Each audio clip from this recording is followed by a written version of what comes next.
2 Reis, capítulo 1, versículo 1 ao capítulo 2, versículo 25.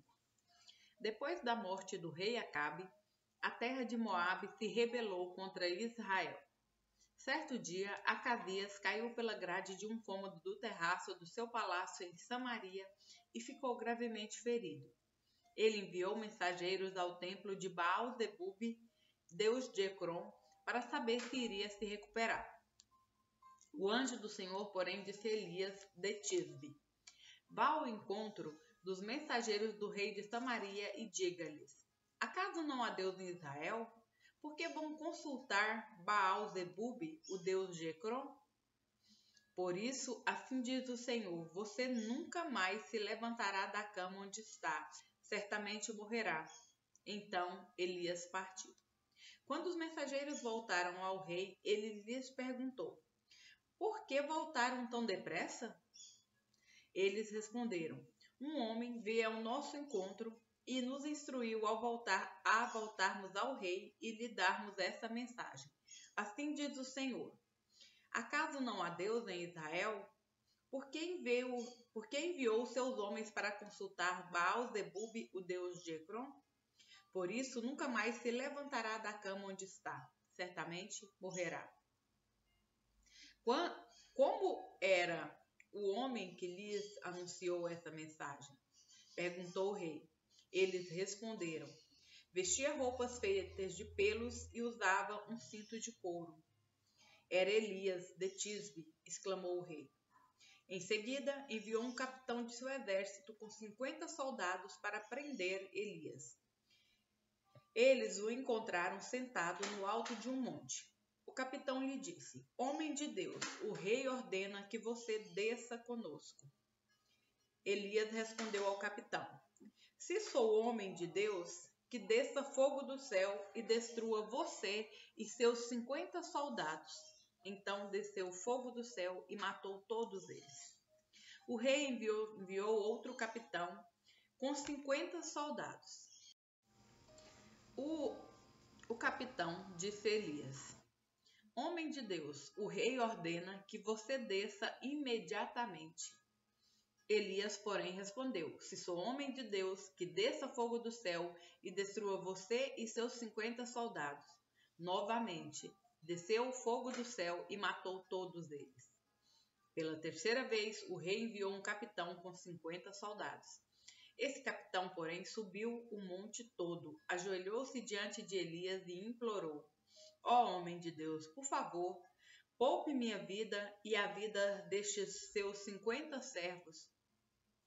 Sabemos que desceu fogo do céu e destruiu os outros 2 capitães e seus grupos de soldados, mas agora peço que poupe minha vida. Então o anjo do Senhor disse a Elias: desça com ele e não tenha medo. Assim Elias se levantou, desceu e foi falar com o rei. Elias disse ao rei: assim diz o Senhor: por que enviou mensageiros para consultar Baal-zebub, o deus de Ecrom? Acaso não há Deus em Israel? Por isso você nunca mais se levantará da cama onde está, certamente morrerá. Então Acasias morreu, conforme o Senhor havia anunciado por meio de Elias. Acasias não tinha nenhum filho para reinar em seu lugar, de modo que seu irmão Jorão foi seu sucessor. Isso aconteceu no 2º ano do reinado de Jeorão, filho de Josafá, rei de Judá. Os demais acontecimentos do reinado de Acasias e tudo o que ele fez estão registrados no livro da história dos reis de Israel. Quando o Senhor estava para levar Elias ao céu num redemoinho, Elias e Eliseus partiram de Gilgal. No caminho, Elias disse a Eliseu: fique aqui, pois o Senhor me mandou ir a Betel. Eliseu, porém, respondeu: tão certo como vive o Senhor, e tão certo como a sua própria vida, não o deixarei. E desceram juntos a Betel. O grupo de profetas de Betel foi ao encontro de Eliseu e lhe perguntou: você sabe o que o Senhor levará a seu mestre hoje? Sim, eu sei, respondeu Eliseu, mas não falem sobre isso.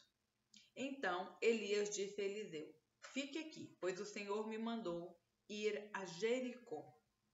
Mas Eliseu respondeu novamente: tão certo como vive o Senhor, e tão certo como sua própria vida, não o deixarei. E foram juntos a Jericó. O grupo de profetas de Jericó foi ao encontro de Eliseu e lhe perguntou: você sabe que o Senhor levará seu mestre hoje?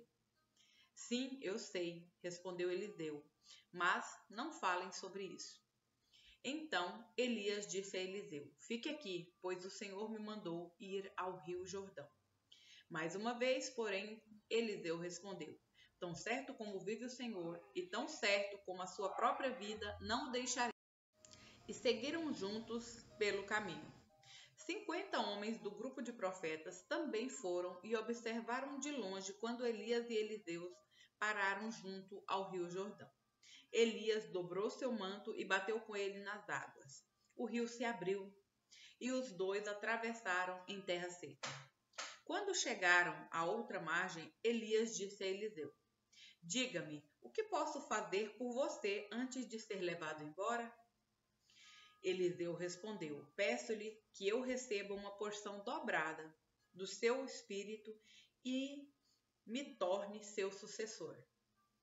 Elias respondeu: o que você pediu é uma tarefa difícil, mas se me vir quando eu for separado de você, receberá o que pediu. Caso contrário, não será atendido. De repente, enquanto caminhavam e conversavam, surgiu uma carruagem de fogo, puxada por cavalos de fogo. Passou entre os dois e os separou, e Elias foi levado para o céu num redemoinho.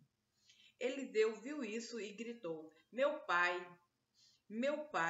você era como os carros de guerra de Israel e seus cavaleiros. E quando ele sumiu de vista, Eliseu rasgou as roupas ao meio. Em seguida, pegou o manto de Elias, que tinha caído, e voltou à margem do Jordão. Bateu nas águas com o manto e gritou: onde está o Senhor, o Deus de Elias? Então o rio se dividiu e Eliseu o atravessou. Quando os membros do grupo de profetas de Jericó viram o que havia acontecido, exclamaram: o espírito de Elias repousa sobre Eliseu. Então foram encontrar-se com Eliseu e se curvaram com o rosto no chão diante dele.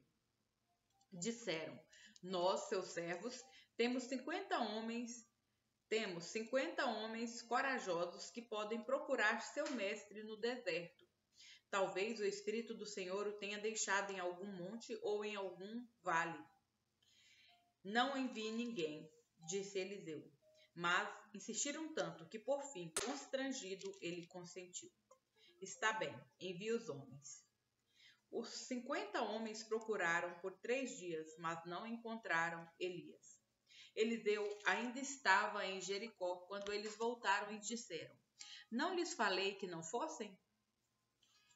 Certo dia, alguns moradores de Jericó disseram a Eliseu: temos um problema, meu senhor.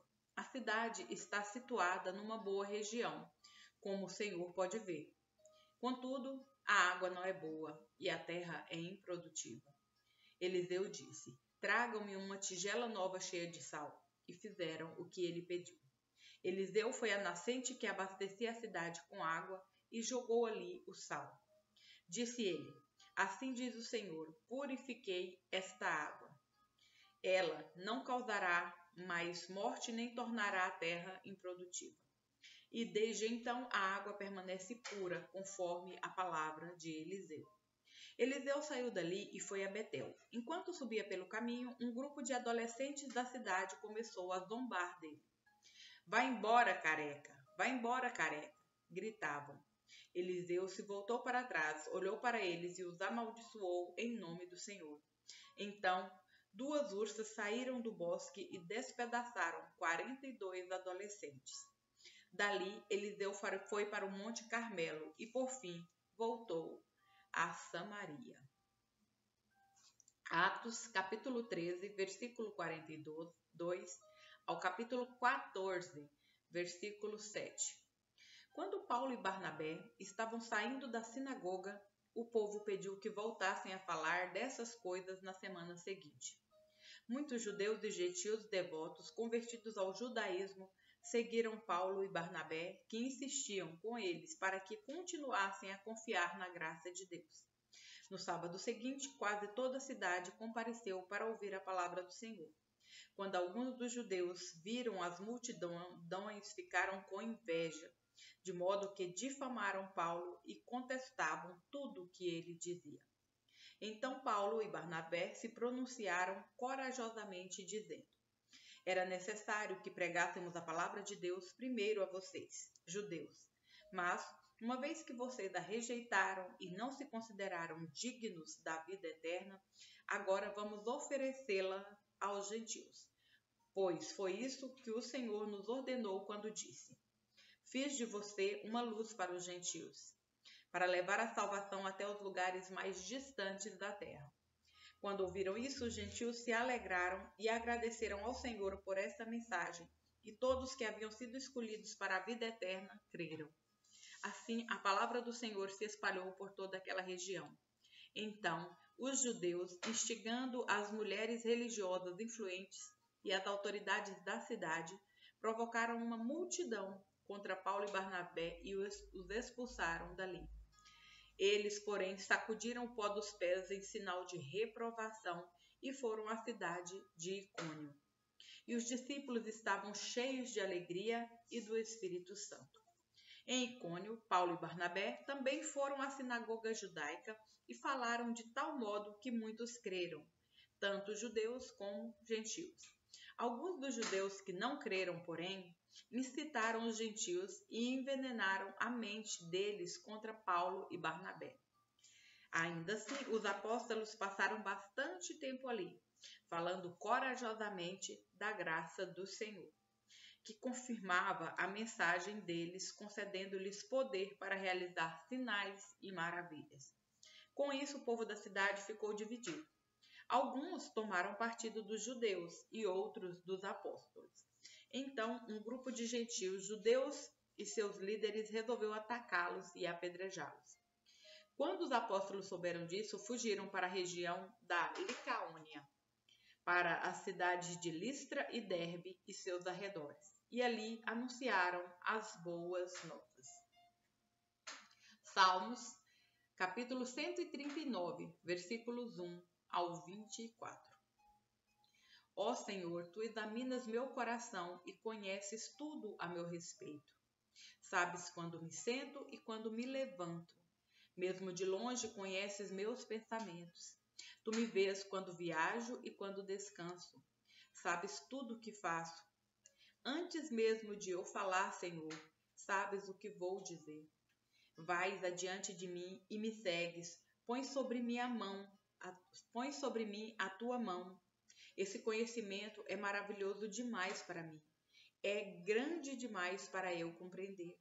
É impossível escapar do teu espírito. Não há como fugir da tua presença. Se subo aos céus, lá estás. Se desço ao mundo dos mortos, lá estás também. Se eu tomar as asas do amanhecer, se habitar do outro lado do oceano, mesmo ali, tua mão me guiará e tua força me susterá. Eu poderia pedir à escuridão que me escondesse e à luz ao meu redor que se tornasse noite, mas nem mesmo na escuridão posso me esconder de ti. Para ti, a noite é tão clara como o dia.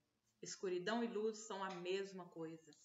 Tu formaste o meu interior e me teceste no ventre de minha mãe.